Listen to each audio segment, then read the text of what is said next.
today, going into our new season, praise God for our 4th season of, I can't even say that. Imagine that, because we're no longer on the couch with Lisa B, but Lisa B online. But I'm not here to talk about myself. I'm standing here in the Brown-Blueford Foundation with Miss Jeralynn, and she is such a beautiful and a warm person, and she has such an awesome story to tell. Jeralynn, can you tell us about your foundation? Yes, thank you, Lisa, for having us. The Brown-Blueford Foundation, where we're housed at the Brown-Blueford Center for Justice, a place to help heal the community. Alan was my 18-year-old son. On May 6th of 2012, the Oakland Police Department killed my son. Since then, along with the community, family, and loved ones, we have formed a Justice for Brown-Blueford Foundation. We're here today because on December 20th is Alan's birthday. That's all right, baby. It's all good. Let them know. Instead of falling in our tragedy, we stand strong in our testimony.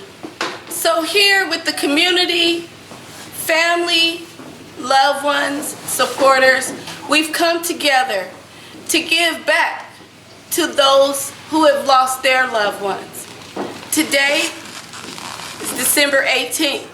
3 years ago, we were at Laney College, where we celebrated Alan's birthday. Our keynote speaker was Angela Davis.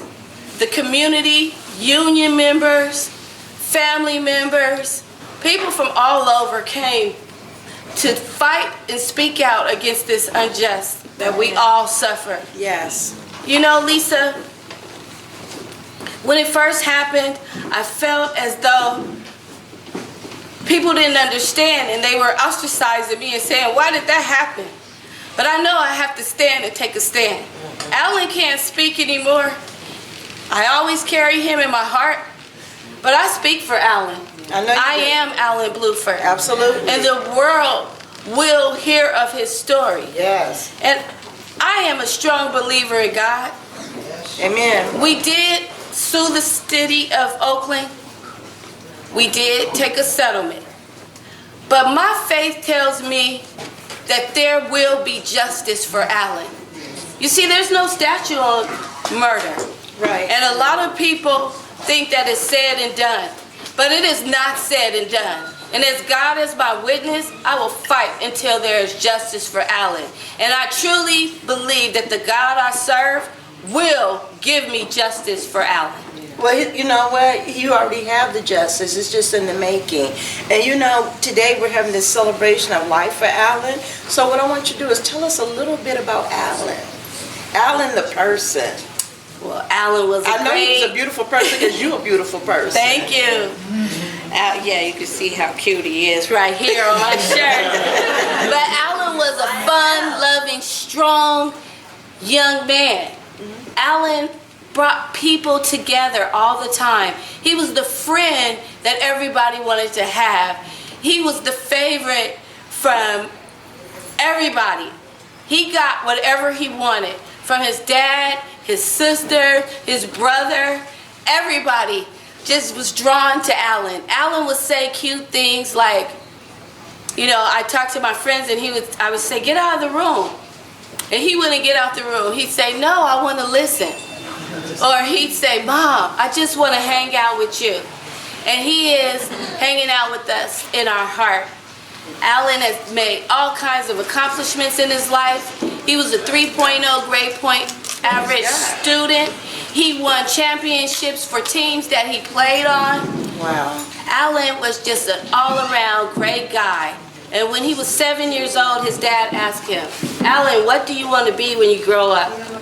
And he said, I don't know, Dad. But whatever it is, it will be big. Amen. And it's big. And it's big, absolutely.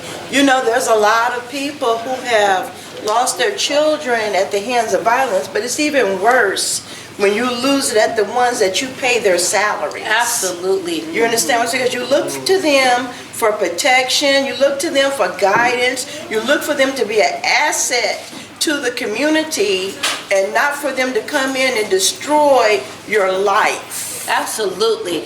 We pay them to protect and serve. But unfortunately, in today's society, they shoot to kill. This is not something that just happens out of the blue sky. This is something that happens every day in every city of the United States. And we as a community, as a family, as a people, have got to unite and say no more. That's why here at the Brown-Blueford Center for Justice, my co-director, her name is Molly Costello. She was an RN for many years, but when this happened to Alan, she stepped out of her job in her community and stood up for Alan.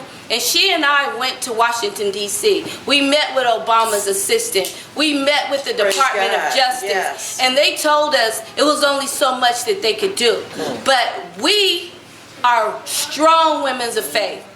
And we decided that it's not going to stop there. What we have to do is change the law. Let me ask you something right there, because you're talking about changing laws, and what we're talking about is changing laws that were never instilled to protect black people or African American people or people of color. So tell me what obstacles you faced in trying to get justice for your son through the legal system, and what were the steps that you had to take so that other parents that are out there who are in the same predicament can have a clue of what they're facing. Because I've come across quite a few people. Actually, I had an employee one time of mine who was gunned down by OPD, and it was devastating to me to find out, but I can't even imagine how I would feel if it was my child. So what are the steps that you take when you go through justice, and what kind of treatment did you get, or was it your word against his word, and because he was a police officer, what was I guess what I'm trying to ask you is, what was the scales of justice like for you? Well, first of all, I have to tell you that when you lose a child, the pain is unbearable. It's a very difficult thing that I wouldn't wish upon anyone. But let me tell you, the first thing they do when they shoot your loved one is they victimize the victim. Absolutely. They begin to start telling all kind of stories and lies. They begin to hide evidence. They begin to tell you things that are not true. They plant news feeds and things out to the news that say derogatory things about your loved one and your families, but you cannot listen. Right. Excuse me. You have to take a stand. You have to ask the questions. You have to get in their face. You have to follow through. And sometimes that's not enough. We started out at the city of Oakland. We talked to the mayor, who told us that she's going to treat families different. We talked to the city administrator. Was that Kwan at the time? That was Mayor Kwan. Okay. We talked to the city administrator that said she believes her cops. We talked to the police chief, who said that this was justified. So you were just a lie. We went to the DA, who said this was justified. We met with the assistant chief, who said it was justified. But I'm telling you, the God I serve, that he does not take that for granted. Mayor Kwan is no longer the mayor. Right. Police Chief Howard Jordan was fired. They never say that. He said he stepped down for medical reasons. Right. But yeah, it's because all the lies that he told came to fruition. We found out the truth. The assistant chief resigned after 2 days. The city administrator got fired. So all the people that had things to do with Alan's case are no longer in office. But God said he make your enemies your footstool now. And I stepped right all over them. That's right. That's why I went from the city to the White House. You have to get your own answers. You have to hire an attorney. You have to, even if you have to march, even if you have to do speak outs, even if you have to, whatever it takes, do not listen to what they say, because they will lie, they will cheat, they will do whatever they can to make themselves look good, and they will throw you under the bus and victimize the victim, as I said before. But as we know today, Alan's legacy will live on. This is a part of the legacy today. Alan was a giving young man. He worked at Skyline High School. He helped the disabled. He served them. He was best friends with everyone. That's what we want to do. We want to give to those who have the same kind of feelings that we have, that go through the same kind of things that we go through. And, you know. Okay, you know what? Okay, now we're going to wrap up and talk about your healing, because I remember earlier when I talked to you, you talked about being very angry for so long, and you talked about now releasing the anger.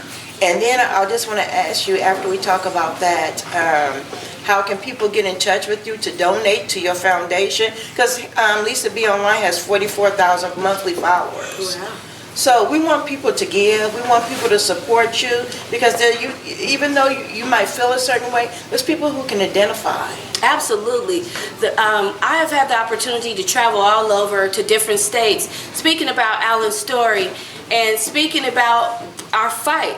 And, you know, to God be the glory. I get messages and letters, and people reach me and say that I'm an inspiration. For me, that's a little bit like, what, me? Because I can't believe, but Alan's story touches people. So you birthed something out of this? Yes, I did. And the thing is, when it first happened, I was in shock, I was in turmoil, I was in pain. I spent the first year living through anger and sadness. I was mad at everything. I walked in anger, I cried in anger, I talked in anger. I did everything angrily. And this is the 4th birthday without Alan, and I'm tired of being sad. Okay. I just want to celebrate the life of my son. Right. And I don't want to walk around with this upsetness. So now I'm here fighting for justice, and this is a part of my healing. Okay, so how can people donate to you? How can people give to you, and what do you need? Just going to tell people what you need. Well, you can reach me at the Brown-Blueford Center for Justice at 2434 Telegraph Avenue in the city of Oakland, California. We are also on Facebook at the Brown-Blueford Center for Justice. We also have a Facebook page for the Brown-Blueford Foundation, which is housed at the center. This center is here, donated, and set here for a place to help heal the community. We have several different outreaches, so we have people come in all the time, and we do what we can to give back and to help them. I'm also on IG at BabyQT, and that's BAYEBEEQT. And also, again, my name is Jeralynn Brown-Blueford. Our telephone number here is 209-740-9844. Also, I have a wonderful co-director, a family of supporters, and Can you bring just your the commuters. co-director in? Yes, please. I don't know where she is. She's hiding out. She always likes to stay in the back and push me out to top. But this is a fighter, and she's been fighting for justice all for 3 years with me.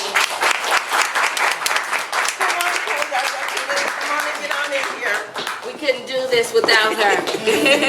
Tell them what you need. And the community.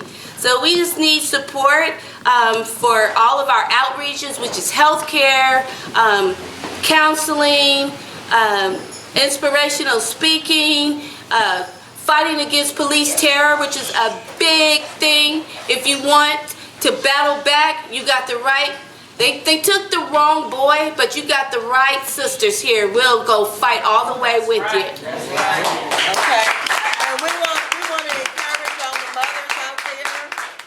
We want to encourage all the mothers out there, or the fathers, grandmothers, aunties, uncles, friends, whoever you are. If you have lost someone to violence, please come reach out to Jeralynn. Come help unite yourself with her in this cause. God bless you. And as always, we're going to leave you with this. A soul saved beautifies a community. Hashtag me, Lisa B Online. We love you, and it's a wrap. Blessed 2016 to you. May God use you.